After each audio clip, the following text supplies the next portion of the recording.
Hi, my name is Jenny. And my name's Eury. And welcome again to the Conscious Cuppa podcast season 4, where we're exploring the Divine Feminine. If you've never heard of the term Divine Feminine, you're not alone. Curious about what she has to do with creating your reality, realising your dreams, and being and having what you do want? Then stay tuned to find out more. Eury, where can I find the Divine Feminine? She is your subconscious mind, calling you within to dream beautiful, fulfilling and delightful dreams, big or small. But why is she so important? Without her gifts to weave a new world, everything would just stay the same or get worse. And how can I connect with her? Imagine the feeling of your desires fulfilled. Who is she, really? Here's a taste of what our fabulous guests had to say about what the Divine Feminine means to them. The words sound good, they sound positive. It's a way of being that isn't about one particular way of thinking or being. Somebody selfless. I don't know. We made this podcast to big up this overlooked, underappreciated, infinitely intelligent, divine mind who resides within us all. So, grab a brew, Take a pew, and let's give the Divine Feminine her due. So what have we got to sip and slurp this episode, Jenny? What's going on this episode? We've got a flask, and the flask has... Have a sniff. Have a sniff. Ooh, definitely minty in there. This reminds me of one of our favourite cafes in Shepherd's Bush called Maison Sue. This is kind of where I fell in love with mint tea after having been to Morocco in my 20s. The first place I had mint tea, North African style, was in a laundrette in Amsterdam. Amazing. Yeah, I was just doing my laundry there and the owner bought me a cup of mint tea and I was just flabbergasted that a laundrette owner would do that. Yeah. And how delicious it was. It was hella sweet though. Yes. Oh my god, it was so sweet but delicious. Let's try this one. I put the tea bag in and take it out quite quickly, but it's still, look how dark that is. Yeah, it is. You have a slurp of that. Oh, that's lovely. Yeah? It's really, really lovely. Not too sweet. No, it's not. You know, I haven't got a real sweet tooth anymore. Oh, that's good. You can tell you're singing into your tea. What's your tea looking like? Well, yeah, what is your tea, your tipple looking like this week? We'd love to see. Why not send us a mugshot to consciouscuppa@gmail.com. Drop us a line. You can send in your questions and suggestions to consciouscuppa@gmail.com.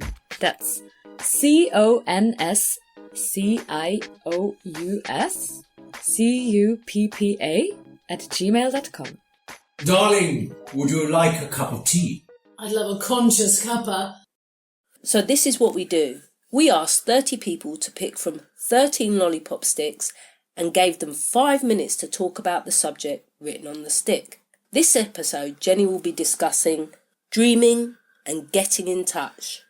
And you'll hear from this week's guests, who are Joan, Mandy, Noushin, Rosie, Jed, Jordan, Alison, Desiree, Roger, Asia and Andrew. Wow. It's a long list. It's a long list. A lot of people picked that stick. It's funny, isn't it? A lot of daydreamers out there. Yeah, lovely. Midway through the interviews, we'll be sharing a golden nugget from Neville Goddard's book, Feeling is the Secret. But before we go into the interviews, we're just going to have a bit of a recap. We're kind of across the river now. We're across the chasm. What we started with was the divine masculine on their journey. So the divine masculine is in all of us. Yeah. And it's the part of you that is hearing, feeling, recognising, intuiting a desire, a need for wholeness. And change. Something is lacking, something is seems to be lost, something seems to be you long for. Yeah, something new. And the divine masculine is basically going to meet the divine feminine in this It's being section that called. we're doing this episode. Yeah. But first you get the call. That Yeah. is the gift of the desire. The gift of the desire is telling you that there is a promised outcome, a Yeah. solution, a resolution. Then there was the episode on feeding yourself, of nourishment, yeah. where you're having to keep this idea alive by giving your attention. Yeah, you're entertaining and sustaining your attention to this desire, yeah. And it's giving you direction as well, because you're heading, as it were, to the promised land. Yeah. In the next episode, we talked about The house. the house, accommodating and feeling at home. Yes. And there's a recognition here that I need to make some adjustments to my beliefs about myself, the self-concept I have. Yeah. Because at the moment, it's bringing me a house that is lacking something. Yes. Or I've lost something. Yeah. Or I'm longing for something. Yeah. So I'm going to have to expand. Might have to put a whole new wing, but I might just need to rearrange things. Yes. And in order for that to happen, I need to bring in the hopefulness. Yes. The curiosity. Yes. What would it be like if I now had, or I now am the person that I wanted to be? So this is the realm of question. So you're questing, you're going on a journey, but it's about question. You're questioning. Ooh. What would it be like? Yes. What if is the main question here. That was the previous episode. Now that we've contemplated what it would be like, I'm going to step into that dream, that vision that I've constructed. This episode is all about daydreaming and getting in touch with the fulfilled desire. Well, let's hear what our guest had to say. Yes. Crafted stick with wonderful colours on it, and on my lolly stick it says getting in touch on one side, and then on the other side it says daydreaming. Wow. Getting in touch. What does that mean to me? Getting in touch. I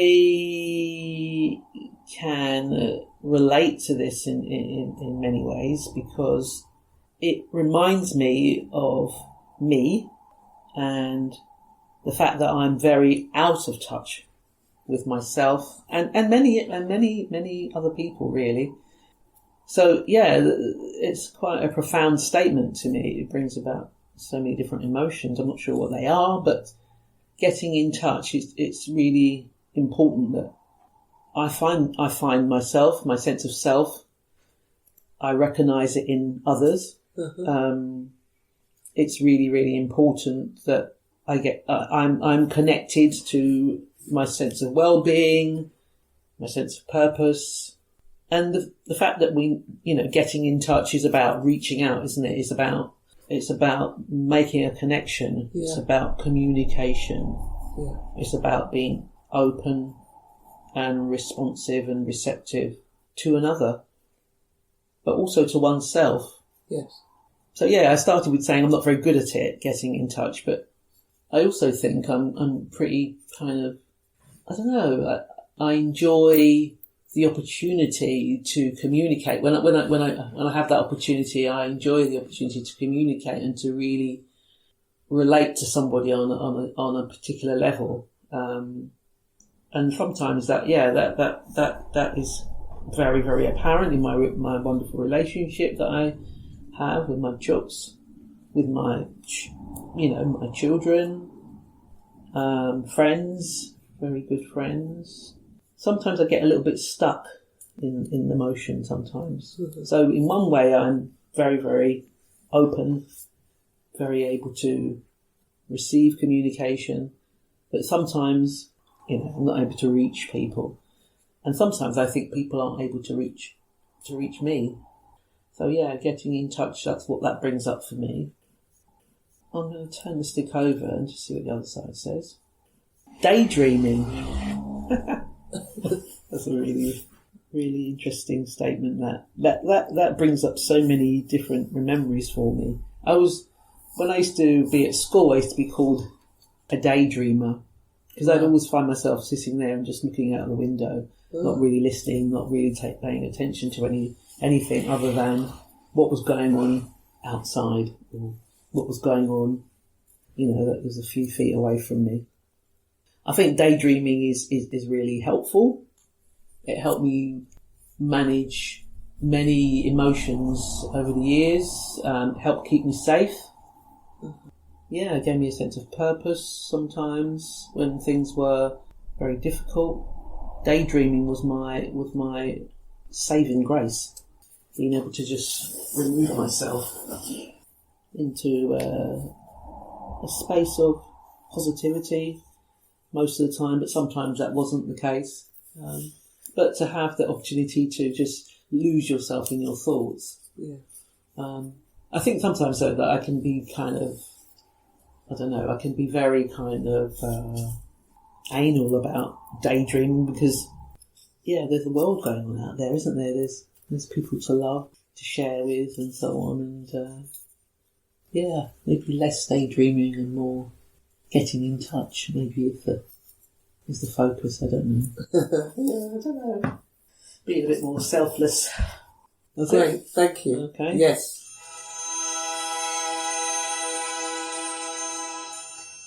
Okay, so my lollipop stick is about getting in touch with yourself, how you feel, how you process things, the world around you, situations, but also getting in touch resonates with me in respect of friendships. So not always having friends close by, but having those friends there that when you do get in touch, it doesn't feel like that distance was ever there, that you just catch up wherever you were from before and everything feels very natural. So that for me is about getting in touch.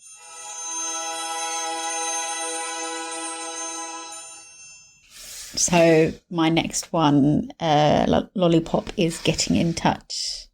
So I'm the type of person, maybe before COVID, I would probably make a huge effort to get in touch with lots of people, to make sure they're okay, to meet up with them, to meet for coffee, and probably realised during COVID that maybe that reciprocation of getting in touch wasn't a thing for some of the people I was doing it for. It's very interesting when I'm driving, there's an advert and it talks about, when you see somebody and you're saying, oh yeah, we should meet up for a coffee, get in touch. It made me think, is it just one of those flyaway sentences? Does it really mean anything? And I think also looking at it now, getting in touch, it's also brought up thoughts of sometimes when you get in touch with somebody, it might be for a particular reason that you may not be comfortable or confident to be reaching out and getting in touch. And how does that impact you? Does it bring up, anxious feelings? Does it bring up lots of emotions? Maybe how comfortable is somebody with also getting in touch with somebody else? I do think it's very important, I think, to be in touch with people. But I also think there's a huge level of reciprocation in that. So it has to be both ways. It's not just one-sided, somebody getting in touch. I think that's very important. All those factors of why we're getting in touch, how are we feeling about getting in touch, all play a part of when we decide to get in touch, if we decide to get in touch. And also maybe we're also scared of the reception we might get by getting in touch. Is the person going to be angry with me? Is the person going to be excited to hear from me? But it ultimately means that, the person that is doing the getting in touch, they're leaning in somehow for communication, for positive communication.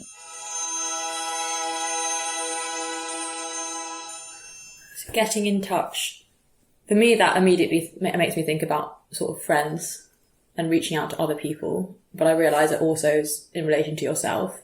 Mm-hmm. But for me, getting in touch, when I do reach out to other people, that is part of the same thing. So when I get in touch with someone, it's sometimes like a formality, and it's sometimes you do it because you know you should, and it implies that you've not been in each other's lives cohesively enough that you need to now get in touch. So often it's a bit, you need to prompt yourself to do it, and it can be a bit uncomfortable. But then once you actually see another person that you haven't in a while, it can go one of two ways. One, it can be quite, I mean, if it's a friend, it'll always be nice, but it can be quite like catch-uppy and very like tick-boxy, very sort of formal definition of getting in touch. You know, we're touching base, we're updating each other about our lives, and it's information sharing. When I value it more is because it's more than that, and it's getting in touch in terms of being close and experiencing that mental closeness again. And getting in touch means sort of, allowing your minds to sort of get closer just through conversation. And then when you do that, you come away from that conversation and you've got in touch with yourself at the same time, just through explaining yourself to another person and hearing them and interacting with them. So that is what getting in touch means to me. Okay, daydreaming. Wish I had more time to daydream, actually. Yeah, that's like one thing like I long for, is like, maybe I wouldn't call it daydreaming, but I'd be like, oh, I want to get bored. I want to like get to that place where I've had like nothing to do, no one wants anything of me. I've maybe been in the middle of nowhere or in my room. Yeah, get to that bored place where it's actually like really energizing, because it means you're like rested. And from that place is often when you can like start to daydream, because you're not like, what do I have to do? What do I have to do in 5 minutes? Or let me do that. Let me put the washing on or whatever. And then out of that like can come so much.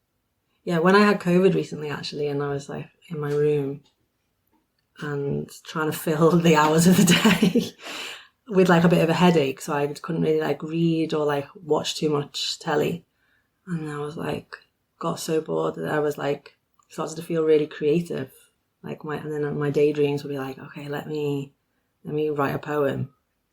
I also went a bit like stir crazy being cooped up in the house all day, but I did notice that I was able to be more daydreamy and creative. Making me also thinking about like night dreaming.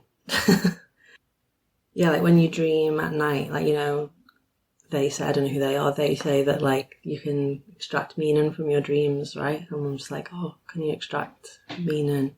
Extract is a horrible word. From your daydreams. Okay, the other side is getting in touch. Immediately it was like, oh shit, I need to call my granddad. But then, yeah, and there's like a few messages on my phone from other people that I need to reply to. Also, like getting in touch with yourself as well, I guess. When I read that, I think about that, which I don't think, again, I like the same with daydream, and I don't have enough time to do that. And I really feel like that thing of like getting bored is then from that place is where you can do that thing. Yeah, I keep saying getting bored, but it's just being rested basically, and not having things in your head. Yeah, I really do need to call my granddad.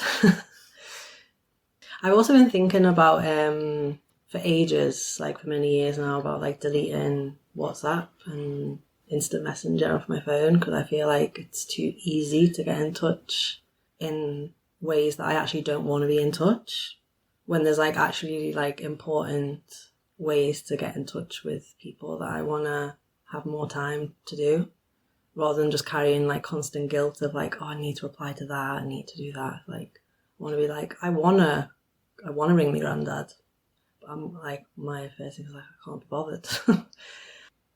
Yeah, and I met someone the other day who's bought like an old phone that doesn't have the internet on, so like for that reason. And he was saying about that it was weird, like with his partner, like he started, when they would like call each other, it was like weird because they weren't used to calling each other. And she'd be like, is everything okay? And he'd be like, yeah, I'm just ringing you like to find out where you are or how you're doing or whatever. So yeah, daydreaming. Yeah, I consider myself a daydreamer. I daydream about stuff I want to manifest, stuff I believe in. I don't know, it's kind of like a happy thought, isn't it, when you daydream? It's like, when you daydream, it's, me personally, it's never like, I don't daydream about negative stuff. Like, it all seems to be positive. So, I enjoy daydreaming. And it's, sometimes it can get very imaginative. You know what I mean? It's like, it's an imagination land, but it's also like a destination almost that you want to go, you want to get to. So daydreaming, I think it's natural to daydream. But at the same time, it could be like, if you daydream about something and don't like implement stuff to get there, it's like, you're just wasting time then. you're just stuck. So you need to daydream about something and then take steps, work towards that sort of dream and that sort of goal. So yeah, I daydream quite a bit, to be fair. I don't know, it's like, say I hear something or someone said something, like I find myself just daydreaming about what they said or that information I just processed. I find myself trying to understand it more, or I don't know, I'll daydream, I'll take a second, kind of process everything, maybe daydreaming if you want to call it that, and I don't know, I think it just comes naturally to me, like, I don't know, it's kind of like an escape almost too when you daydream. And getting in touch. Yeah, getting in touch can mean a lot of stuff. Be it getting in touch with a long lost friend, or getting in touch or in rhythm with something you're trying to do or you're trying to accomplish. Getting in touch. Or getting in touch with your emotions. Yeah. Various different things. What does getting in touch mean to me? Yeah, getting in touch with your emotions, I think, is important of understanding oneself, being in touch with yourself, your emotions. Yeah, it's important. Lovely. Thank you. It's time for a Neville Nugget. What number, Jenny? Let's go for number 13. Ooh, lucky for some. Although the subconscious faithfully serves you, it must not be inferred that the relation is that of a servant unto a master. The subconscious does serve you and faithfully gives form to your feelings. However, it has a distinct distaste for compulsion and responds to persuasion rather than command. Consequently, it resembles the beloved wife more than the servant. The leadership is not that of a tyrant, but of the lover. On with the podcast. On with the podcast. Conscious Cuppa. Dairy-free, gluten-free, no additives, no GMO, just good to go.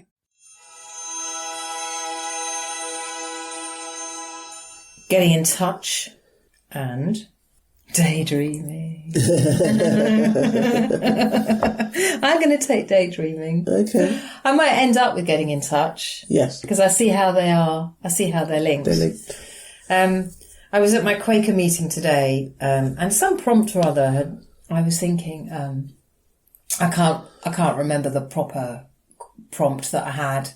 I was listening to something, and it was something like, how will you become the picture you saw when you were born? That's not a proper quote, but it's, how do you unfold into what you came into the world with all the constraints that we have that stop us being able to do that prevent us from getting into being mature, really, getting into adulthood, or, if we were lucky enough, eldership or wisdom. And I was thinking about that today, and I was trying not to think about it in too deliberate a way. And it came to me that one of the things that I would have been born with is the capacity for daydreaming, as well as a capacity to be in touch, to be in touch with the material world and to be quite practical in that way. And I think it's a useful combination for me to share. And the daydreaming piece, So imagining things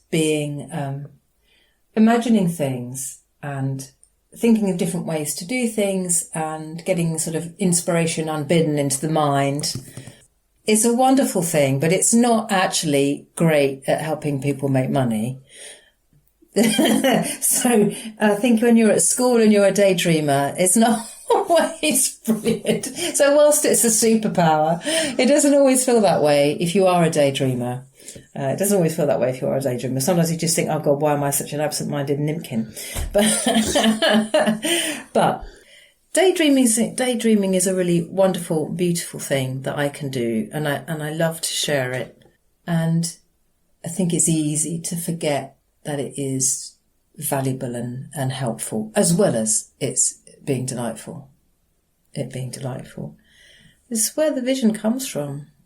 And it's interesting that getting in touch and daydreaming are on two different sides, because I feel that it's important to complete your daydream by bringing it into fruition, by getting in touch with it and making it available for others. Getting it into movement, really.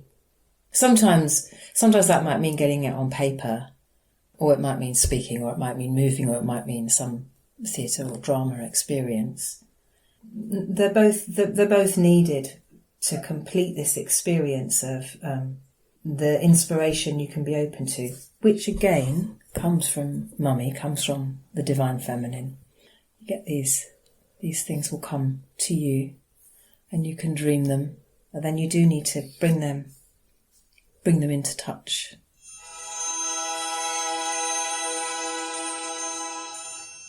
Let's go with that one. Oh, daydreaming. Gosh. Daydreaming.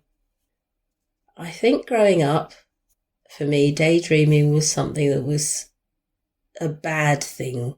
I was always told that, I spent too much time daydreaming in my own world, but it wasn't a bad place to be. Never has been. It's your own space. Whether you're looking at clouds or just looking into the distance, daydreaming is important. It's a safe space in your own head. And I always wonder why it's only daydreaming. You only do that during the day? Or do you just do that whenever you want?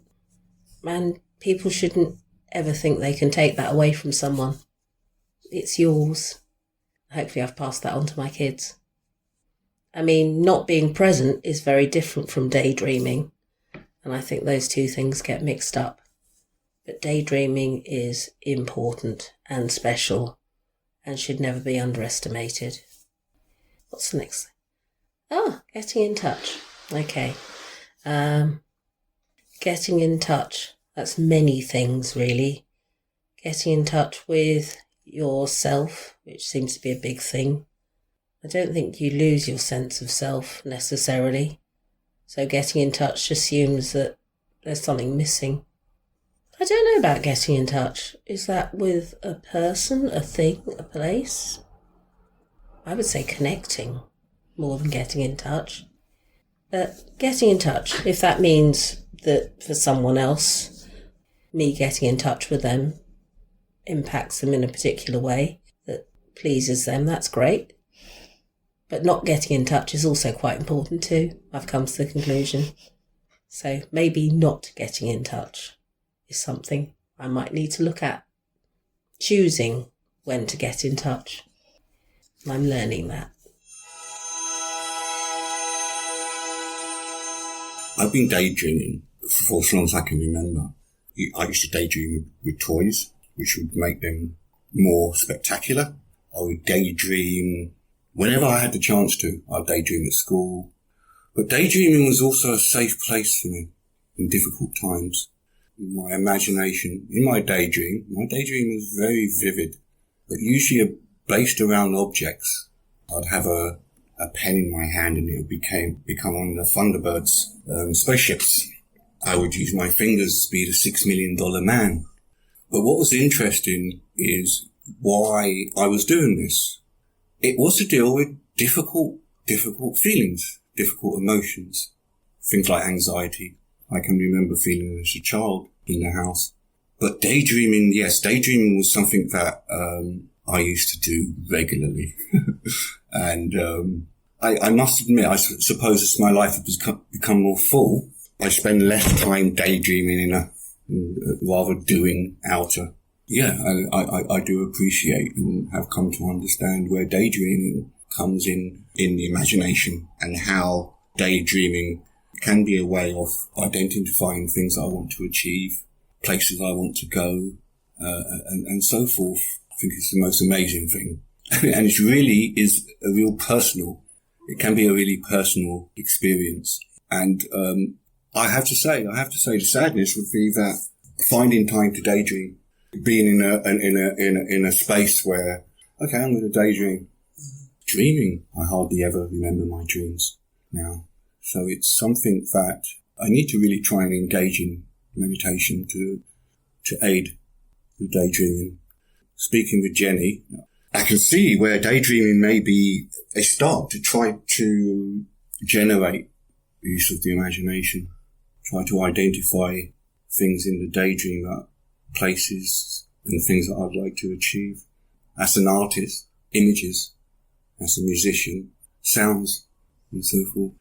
In this world, in this very busy society world that we live in, the art of daydream may be forgotten, maybe a forgotten art, as we struggle to allocate our time during each day. If I was to tell you, what do I daydream? I daydream about music, mainly. I have music in my head I can't quite articulate in the physical world. Yeah. So that's daydreaming. I think I can remember my probably earliest memories as a child was my daydreams. I would have thought that I was daydreaming from 5 to 6 onwards. Always pleasant experience.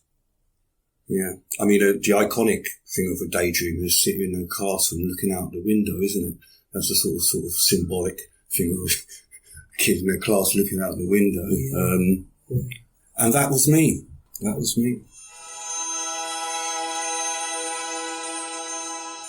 I got the lollipop stick daydreaming / getting in touch. I was thinking about sort of the times that I would daydream, but they would always have like a real like physical component, like something I was phasing out to, like a design on a carpet, or like inanimate, or certain like inanimate objects that felt animated to me, or like faces, or like always like two things in relation to each other, like well, like it would be like my hands. I would make them like hand puppets, and whatever hand puppet was like wider, because my hand was like wider that hand was wider for whatever reason, would be like the guy, and the other one who was more narrow would be like the girl. And I would just create like stories and play with them if I didn't have, like if it was dark, like if I had to sleep. And I was always like sleeping in a room with like my mother as a kid, because I didn't have my own room, so it was discreet. But that's sort of like world. But even like daydreaming when like you're in school and you can't like find like something in touch, it was really like drawing, and it was doodling and other things. But then I slowly, as I got older, I definitely daydream when people talk, like, and like phase out. But now it's not so much about fantastical things or making animate objects, or inanimate objects animate. It's more like, what choice am I gonna make for dinner? Wonder where we're gonna go. What it would be like if I had shoes like this color or something. So it's not like that awesome anymore, I feel. But everything was about like playing when I was a kid. Yeah, some story. was always like a story. Everything had like a story, no matter what it was. It could be talking, or it could be doing something. Like a light switch with like 2 knobs could be eyes, and it could be talking to something else on the wall. Or different flowers on a rug. So yeah. I want my daydreaming to be more fantastical now, but it's just like kind of not, I think. Not about play anymore in that same way. Especially when all the things that I like made that I still like engage in that used to be play is now like a thing I have to work with as an artist. Like I have to like make it work. So it's just different. Yeah, I just, for some reason, I can't look at the objects anymore and find, like, a story or their voice. Like, I can't imagine what they would say anymore, like I used to. Yeah, I mean, I think I'm still in that sort of play, daydreaming space after I see a movie that I really like.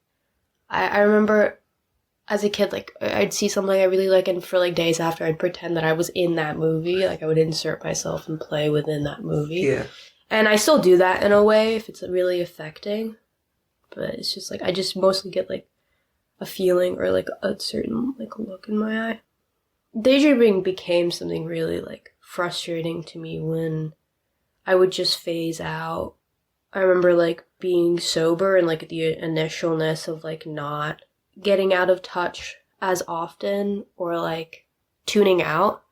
I would just, like, my mind would just tune out by itself, and when I didn't want it to, and I was getting really frustrated, because I wanted to listen, and I remember that was, like, a brief thing where I would just tune out without wanting to, or read something over and over again.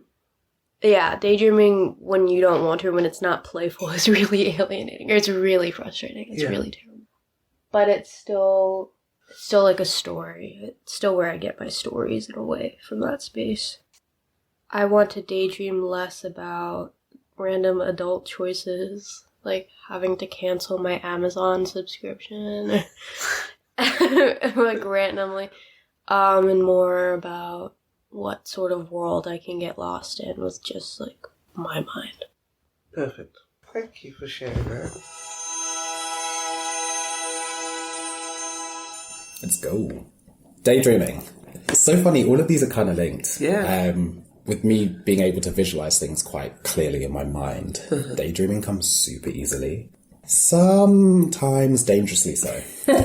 No, honestly. So I remember a couple of years back, I was driving with my ex in my car, and we were talking about daydreaming, and we were talking about how powerful I can manifest things in my mind to the point where sometimes I kind of forget what reality is, and they kind of merge. Yeah. So we were driving down the highway, and we were talking about it, and he said, oh, okay, well, try and visualize something and bring it into reality. So I was staring out of my I was the one driving. Yeah. I was staring out of my windscreen, and I started to imagine, and it started to form in front of me to the point where I stopped seeing the road, and I stopped seeing the car and my environment. I don't recommend this to anyone, by the way. And I started seeing what I was imagining, and it took my ex pulling me back into the room, so to speak, to say, hey, you're driving right now, let's focus on what you're doing. You're about to hit something. And I was gone. I was fully in my imagination. Didn't matter what I was doing. Like, my body was mechanically driving. But there was no higher thought to that. It was, I know how to drive, I'm doing that on kind of autopilot. But my mind and my eyes and my thoughts were completely elsewhere. And that was probably one of the strongest moments I've had in a while of imagining something into reality almost. And just completely daydreaming away, just being in a completely different world of my own making. And more recently, I've been trying to do that more and more to kind of ground myself in whatever I wish to be in.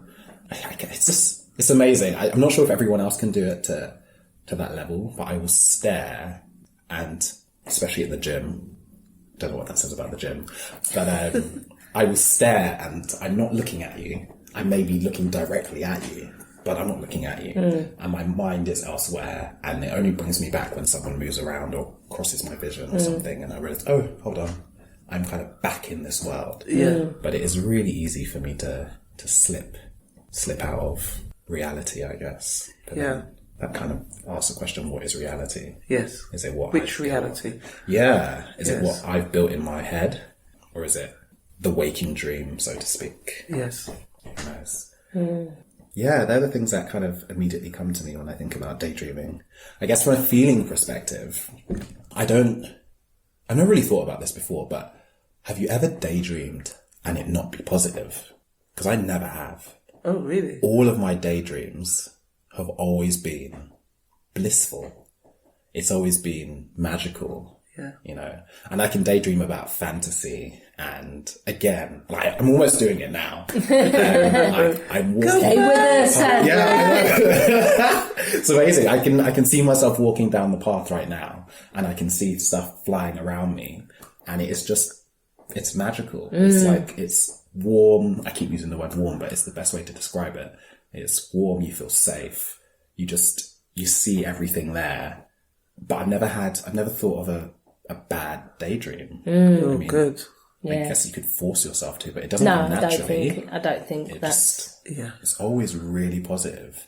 And I wonder if that's almost by design, you know, to take you out of whatever situation you might be in and to daydream about every possibility, you know, every world that could possibly work, everything in parallel, and just be in your safe space, in your mind where everything is just exactly as you want it to be. Yes. Yes. Yeah, it's really cool. Very cool. I'm back. Fantastic. Thank you so much. Du lytter til en bevidst kop te. Sorry? Oh, what was I supposed to... Oh, sorry, yes. You're listening to Conscious Cuppa. Well, that was a long one. It was a marathon. There was a lot to take in. So many different points. Yeah. But I will answer Andrew's question now. Do you ever daydream negative things? I definitely have done that. Uh-oh. Yeah, just like, say you get into an altercation with somebody, you get home, you think, well, I should have said this and I should have said that, and start to have the conversation differently or the argument differently with the answers that you wanted to give. But of course, that's not the divine masculine. That would be Adam. Yeah, actually, now you say that, so I was on the back of a motorbike and I started having these visions of coming off like that had happened in another lifetime.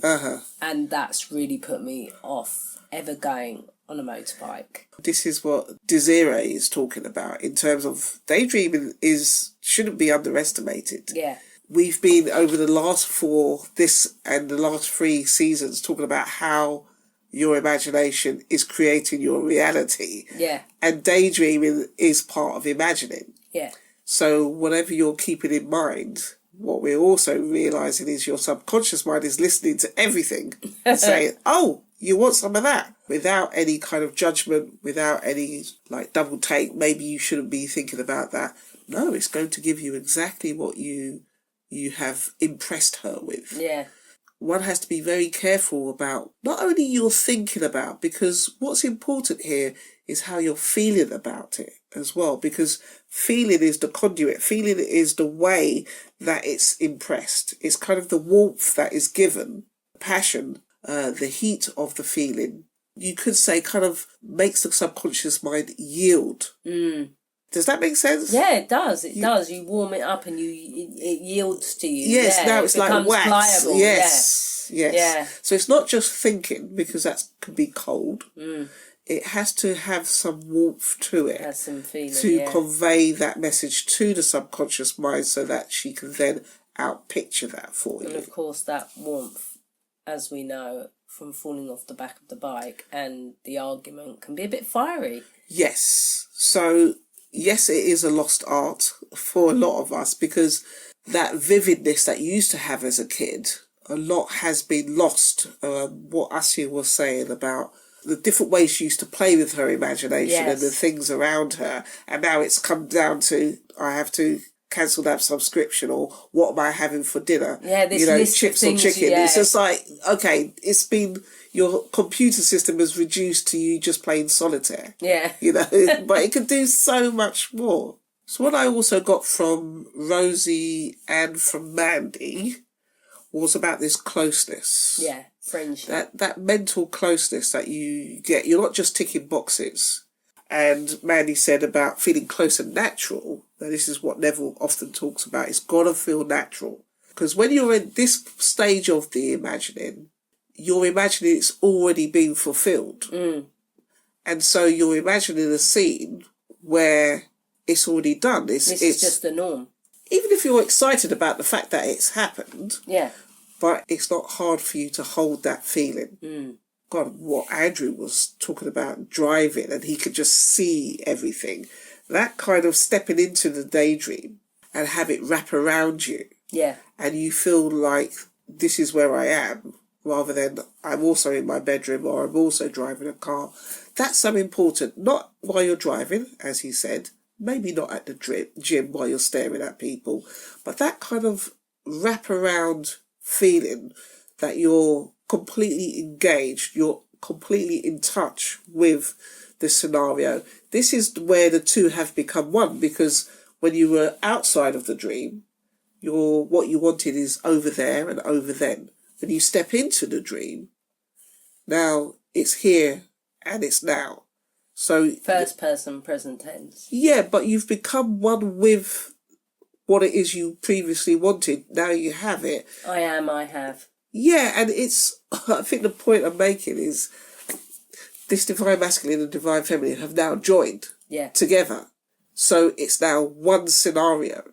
Yes. So even though you're still seeing the world from your point of view, the wraparound part of it is this divine feminine, is the environment that has, the womb, the mind that you've stepped into, where, like in Harry Potter's Room of Requirement, you now have everything you need around you, and that is that divine feminine, and you are together as one. Yeah. And it's so important, yes, to have that time to be able to do that, because it does take time. We know that from the examples that we've read about through Neville, that some people might have to imagine for 3 months at a time, 3 weeks, sometimes 3 days.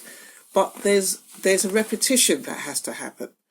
When we get to the stage of feeling secure, later down, 2 more episodes down the line, this is when it's been cemented. But at this stage, actually, it's a kind of more of a practice. Yes. That you have to repeat and repeat. It's a bit like learning your multiplication tables or something. You're going to have to repeat and repeat that. And so that does take time. And in a busy world, or a world of agitations, which we were talking about. And distractions. The exhaustion that you might feel from all of that, you haven't done anything in particular, but just the fact that there's all these things around you can be exhausting. Yeah. So learning to find time is really important as well. This is lovely, Jenny, because can you tell the readers what Neville talks about being the optimum time to go into your imagination and be daydreaming, which is, we know what it isn't. It's not while you're behind the wheel of a car. So when is it? Well, it's really interesting again, because it's kind of at the time when you might completely switch off, which is before you go to bed or just as you wake up. Before you go to bed is a really good time. But often that is exactly when you're exhausted and you just instantly fall asleep. Yes. But it's the time when your Adam mind, the mind that's a little bit more doubtful, a little bit more sense orientated, is not so open to you going off elsewhere, to the world where your eyes and your ears and your sense of touch is in the physical. Yeah, you're less distracted, yeah. Yeah, so it should be before you just go to bed. But you could do this on the bus. I think for me, the reason that those times just before I go to sleep, and I'm going to bed a little bit earlier in order to do this practice, and waking up a little bit before I would normally have to wake up. And it does remind me of this time where the divine feminine and the divine masculine are one. It's this kind of unique time where my conscious and subconscious are kind of melded. It's kind of a bit grey. It's like you're saying, there's not these senses taking me off, and I'm very relaxed, I'm very receptive. If you're somebody who can do meditation, then you know what it's like to put yourself in a particular state, bring yourself back to zero. As Jed said, being at the point of boredom, then that's the place from which to step off from that I am place and to put yourself where you want to be. But it is also this daydreaming. People kept talking about the safe space. I experienced that as well when I was a kid. It was my own special safe place that I could go where I could do anything and be anyone. And that was really important for me. And it's good to hear that people recognise that, even though maybe the adults or even your peers thought it wasn't a good place to be. But daydreaming and imagining are synonymous terms, really. So this is the inroads for you to meet the divine feminine, which is the environment in which you step into in your imagination, where you feel at one, where you feel harmonised, where you feel you're in agreement with having fulfilled your desire. We have some words of wisdom, no? I have an acronym, of Go course. on, tell us your acronym. So my acronym. So my acronym is RICE. RICE. Oh. This preparation. I feel like I've gathered my rice in time for my wedding. And that stands for reciprocal. I is for imagining. Ooh. C is for communion. Coming together. Yeah. Unification. And E is for engaged. Engaged, yes. Because we had the fancy in the thing. Yeah. In the previous episode. Yeah, you're curious. Yeah. And now you're engaged. And then at some point you're going to be married. Yeah. Completely entwined. Yeah. Yeah. And they will throw the rice at that point. I have many words of wisdom that I've taken from this. Are you ready? Yep. Okay, daydreaming is not to be underestimated. 100%. Said that already. Get yourself to a really rested state so creativity can flow and you can feel naturally inspired. Oh, lovely. Getting in touch is a two-way street for positive, receptive, responsive and open communication. Daydreaming accesses every possibility to find exactly what is needed to help unfold your innate talents. Our guests have said all this. They're well abundant. Keep your daydreaming happy, fantastical, playful, delightful, full of wonder, blissful, helpful, warm and safe. Wow. That's good, isn't it? And share what you've imagined through movement, speaking, theatre, doodling, art and music. Lovely. It's got all the feeling and the expression in there. It's lovely, isn't it? So that's what our guests have helped me to glean from what they've said. And maybe you have some questions and suggestions of your own that you'd like to reach out to us and put something in our inbox. You can send your suggestions and your questions to consciouscuppa@gmail.com.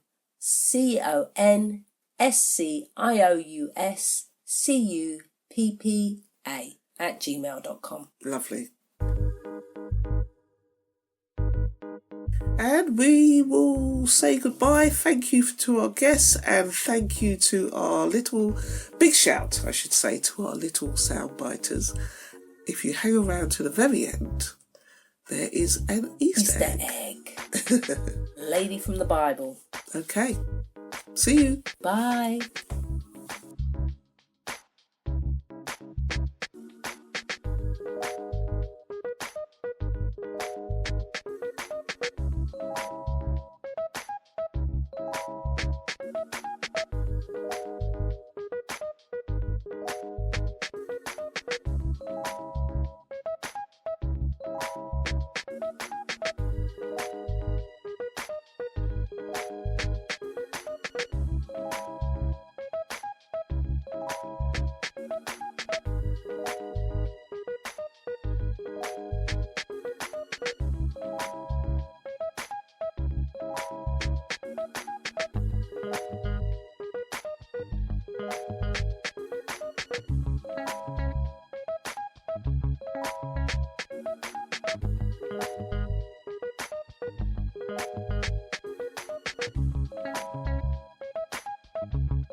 It's my turn for the Easter egg. Let's go for this orange one. This is Suzanne, aka Lily, from Luke 8. Her name means extremely beautiful, wanted woman, but protected by great intelligence. So, extremely beautiful, wanted woman, but protected by great intelligence. That kind of makes me think that this is the kind of state of mind, the environment you want, that is just so perfectly, everything's in order, everything's exactly where it should be.